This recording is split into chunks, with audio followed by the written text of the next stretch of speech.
ಆತ್ಮೀಯ ವೀಕ್ಷಕರೇ, SSP ಸ್ಕಾಲರ್ಶಿಪ್ಗೆ apply ಮಾಡಿರ್ತಕ್ಕಂಥ ವಿದ್ಯಾರ್ಥಿಗಳು ಈಗಾಗಲೇ 100ರಲ್ಲಿ 75% ವಿದ್ಯಾರ್ಥಿಗಳಿಗೆ ಅಮೌಂಟು ಕ್ರೆಡಿಟ್ ಆಗಿದೆ. ಬಟ್ ಇನ್ನು ಕೆಲವೊಂದಿಷ್ಟು ವಿದ್ಯಾರ್ಥಿಗಳಿಗೆ ಅಮೌಂಟು ಕ್ರೆಡಿಟ್ ಆಗಿಲ್ಲ. ಯಾಕೆ ಕ್ರೆಡಿಟ್ ಆಗಿಲ್ಲ, ಯಾವಾಗ ಕ್ರೆಡಿಟ್ ಆಗುತ್ತೆ ಮತ್ತು ಕ್ರೆಡಿಟ್ ಆಗಬೇಕು ಅಂದರೆ ಏನು ಮಾಡಬೇಕು ಅನ್ನೋದನ್ನು ಸ್ಪಷ್ಟವಾಗಿ ತಿಳಿಸ್ಕೊಟ್ಬಿಡ್ತೀನಿ.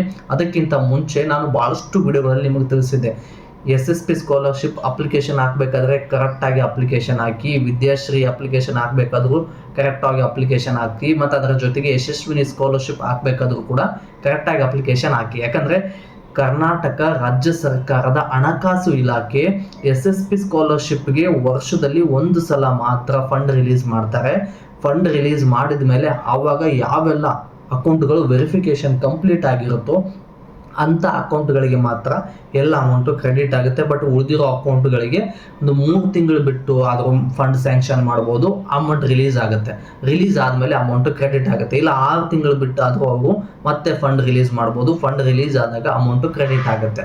ಓಕೆನಾ? ಬಟ್ ಇದ್ರ ಜೊತೆಗೆ ಕೆಲವೊಂದಿಷ್ಟು ವಿದ್ಯಾರ್ಥಿಗಳು ಅಪ್ಲಿಕೇಶನ್ ಅನ್ನು ಹಾಕಿದ್ರಲ್ವಾ, ನೀವು ಪ್ರೀವಿಯಸ್ ಇಯರ್ದು ಮಾರ್ಕ್ಸ್ ಕಾರ್ಡ್ ಅಪ್ಲೋಡ್ ಮಾಡಿಲ್ಲದೆ ಇರುವಂಥದ್ದು, ಕರೆಕ್ಟಾಗಿ ಜಿಮೇಲ್ ಕೊಟ್ಟಿಲ್ಲದೆ ಇರುವಂಥದ್ದು, ಮತ್ತು ಅದರ ಜೊತೆಗೆ ನೀವು ಅಪ್ಲಿಕೇಶನ್ ಹಾಕಬೇಕಾದ್ರೆ ಓಲ್ಡ್ ಯೂಸರ್ ID ಪಾಸ್ವರ್ಡನ್ನು ತಗೊಂಡೇ ಅಪ್ಲಿಕೇಶನ್ ಹಾಕಬೇಕು, ಮತ್ತು ಹೊಸದಾಗಿ ಯೂಸರ್ ಐಡಿಯನ್ನು ಕ್ರಿಯೇಟ್ ಮಾಡಿ ಅಪ್ಲಿಕೇಶನ್ ಹಾಕಿರುವಂಥದ್ದು. ಈ ಸಣ್ಣ ಪುಟ್ಟ ಕಾರಣಗಳಿಂದಾಗಿ ನಿಮ್ಮದು ಪೆಂಡಿಂಗ್ ಉಳ್ಕೋತಾ ಇದೆ. ಈ ರೀತಿ ಏನಾದರೂ ಪೆಂಡಿಂಗ್ ಉಳ್ಕೊಂಡಿದ್ರೆ ಅವರಿಗೆ ಅಮೌಂಟ್ ಯಾವಾಗ ಬರುತ್ತೆ ಅಂತ ಹೇಳಿ ಕನ್ಫರ್ಮ್ ಆಗಿ SSP ಸ್ಕಾಲರ್ಶಿಪ್ ಹೆಲ್ಪ್ಲೈನ್ ನಂಬರ್ಗೆ ಕಾಲ್ ಮಾಡಿ ವಿಚಾರಿಸಿದ್ರೆ ಹೇಳ್ತಾ ಇಲ್ಲ. ಬಟ್ ಆ ರೀತಿ ಏನಾದರೂ ಪೆಂಡಿಂಗ್ ಇತ್ತು ಅಂದರೆ ಆದಷ್ಟು ಬೇಗ ನೀವು ಕ್ಲಿಯರ್ ಮಾಡಿ ಇಟ್ಕೊಳ್ಳಿ. ಮೊದಲನೇ ಮತ್ತು 2ನೇ ಹಂತದ ವೆರಿಫಿಕೇಶನ್ ಏನಾದರೂ ಪೆಂಡಿಂಗ್ ಇದ್ದರೆ ಏನು ಮಾಡಬೇಕು, ಮತ್ತು 3ನೇ ಮತ್ತು 4ನೇ ಹಂತದ ವೆರಿಫಿಕೇಶನ್ ಪೆಂಡಿಂಗ್ ಇದ್ದರೆ ಏನು ಮಾಡಬೇಕು ಅನ್ನೋದನ್ನು, previous year marks card upload ಮಾಡಿಲ್ಲ ಅಂದರೆ ಏನು ಮಾಡಬೇಕು ಅನ್ನೋದನ್ನು ಸ್ಪಷ್ಟವಾಗಿ ತಿಳಿಸ್ಕೊಟ್ಬಿಡ್ತೀನಿ. ಮೊದಲನೇದು, ಪ್ರೀವಿಯಸ್ ಇಯರ್ ಮಾರ್ಕ್ಸ್ ಕಾರ್ಡ್ ಏನಾದರೂ ನೀವು ಅಪ್ಲೋಡ್ ಮಾಡಿಲ್ಲ ಅಂದರೆ SSP ಸ್ಕಾಲರ್ಶಿಪ್ ಪೋರ್ಟಲ್ ಓಪನ್ ಮಾಡ್ತೀರಾ, ನಿಮ್ಮ ID ಯೂಸರ್ ID ಪಾಸ್ವರ್ಡ್ ಹಾಕಿ ಓಪನ್ ಮಾಡಿಸಿ. ಓಪನ್ ಮಾಡಿದ್ಮೇಲೆ 3 ಡಾಟೆಡ್ ಲೈನ್ ಮೇಲೆ ಕ್ಲಿಕ್ ಮಾಡಿದ್ರೆ ಅಲ್ಲಿ ಪ್ರೀವಿಯಸ್ ಇಯರ್ದು ಅಂತ ಇರುತ್ತೆ. ಅಲ್ಲಿ ನೀವು ಯಾವ ಇಯರ್ದು ಅಮೌಂಟು ಪೆಂಡಿಂಗ್ ಇದೆಯೋ ಆ ಇಯರ್ ಡೀಟೇಲ್ಸನ್ನು ಓಪನ್ ಮಾಡಿದ್ರೆ ಪ್ರೀವಿಯಸ್ ಇಯರ್ ಮಾರ್ಕ್ಸ್ ಕಾರ್ಡ್ ಅಂತ ಇರುತ್ತೆ. ಅಲ್ಲೋಗಿ ಪ್ರೀವಿಯಸ್ ಇಯರ್ ಮಾರ್ಕ್ಸ್ ಕಾರ್ಡನ್ನು ಅಪ್ಲೋಡ್ ಮಾಡಿಸಿ. ಇದು previous year marks card pending ಇರೋ ವಿದ್ಯಾರ್ಥಿಗಳಿಗೆ ಬಂದಿರತಕ್ಕಂಥ ಅಪ್ಡೇಟು, ಹೋಗಿ ಅಪ್ಲೋಡ್ ಮಾಡಿಸಿ. ಮತ್ತು ಕೆಲವೊಂದಿಷ್ಟು ವಿದ್ಯಾರ್ಥಿಗಳಿಗೆ 1ನೇ ಮತ್ತು 2ನೇ ಹಂತದ ವೆರಿಫಿಕೇಶನ್ ಪೆಂಡಿಂಗ್ ಇದೆ.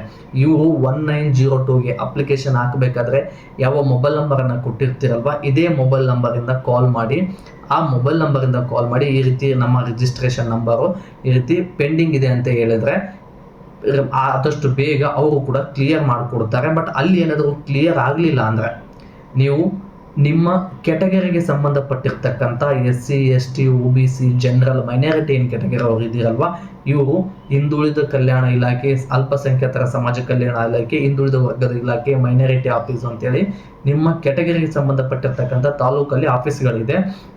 ಅಲ್ಲಿ ಹೋಗಿ ವೆರಿಫಿಕೇಷನನ್ನು ಕಂಪ್ಲೀಟ್ ಮಾಡಿಸ್ಕೊಳ್ಳಿ.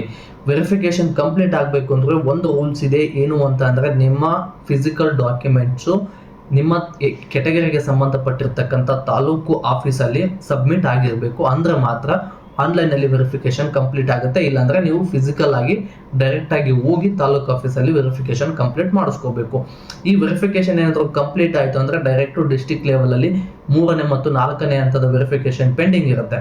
ನೀವು 3ನೇ ಹಂತದ ವೆರಿಫಿಕೇಷನ್ ಆಟೋಮೆಟಿಕ್ ಆಗುತ್ತೆ, ಅದರ ಬಗ್ಗೆ ವೆರಿಫಿಕೇಷನು ತಲೆ ಕೆಡಿಸ್ಕೊಳ್ಳೋ ಅವಶ್ಯಕತೆನೇ ಇಲ್ಲ. ಬಟ್ 4ನೇ ಹಂತದ ವೆರಿಫಿಕೇಷನ್ ಏನಾದರೂ ಕ್ಲಿಯರ್ ಆಗಬೇಕು ಅಂದರೆ previous year marks card complete ಆಗಿ ಅಪ್ಲೋಡ್ ಮಾಡಿರಲೇಬೇಕು. ಅಪ್ಲೋಡ್ ಹೇಗೆ ಮಾಡಬೇಕು ಅನ್ನೋದನ್ನು ನಿಮ್ಗೆ ಈಗಾಗಲೇ ತಿಳಿಸಿದ್ದೀನಿ. ಮತ್ತು ಕೆಲವೊಂದಿಷ್ಟು ವಿದ್ಯಾರ್ಥಿಗಳು ಕೇಳ್ತಾ ಇದ್ದಾರೆ, ಅಮೌಂಟು ಪೆಂಡಿಂಗ್ ಇದೆ, ಯಾವಾಗ ಬರುತ್ತೆ? ಈ ಅಮೌಂಟು ಯಾವಾಗ ಬರುತ್ತೆ ಅಂತೇಳಿ ರಾಜ್ಯ ಸರ್ಕಾರದ ಹಣಕಾಸು ಇಲಾಖೆ ಕಡೆಯಿಂದ ಆಗಿರ್ಬೋದು, DDO ಅಥವಾ DDPO ಆಫೀಸ್ ಕಡೆಯಿಂದ ಆಗಿರ್ಬೋದು, ಯಾವುದೇ ಡೇಟನ್ನು ಮೆನ್ಷನ್ ಮಾಡ್ತಾ ಇಲ್ಲ. ಯಾಕಂದರೆ ಅದಕ್ಕಿಂತ ಮುಂಚೆ ಜನವರಿ ಬರಬೇಕಾದ್ರೆ ಜನವರಿ ಎಂಡಲ್ಲಿ ಬಂತು, ಎಂಡ್ ಆದಮೇಲೆ ಬರುತ್ತೆ ಅಂತ ಹೇಳಿದರು. ಆವಾಗ ಕೂಡ ಕೆಲವೊಂದಿಷ್ಟು ವಿದ್ಯಾರ್ಥಿಗಳಿಗೆ ಅಮೌಂಟ್ ಬಂದಿತ್ತು. ಡಿಸೆಂಬರ್ ಸ್ಟಾರ್ಟಿಂಗಲ್ಲಿ ಕೆಲವೊಂದಿಷ್ಟು ವಿದ್ಯಾರ್ಥಿಗಳಿಗೆ SC ST OBC ಸ್ಟೂಡೆಂಟ್ಗಳಿಗೆ ಅಮೌಂಟ್ ಕ್ರೆಡಿಟ್ ಆಗುತ್ತೆ ಅಂತ ಹೇಳಿದರು. ಆವಾಗ ಕೂಡ ಅಮೌಂಟು ಕ್ರೆಡಿಟ್ ಆಗಿತ್ತು.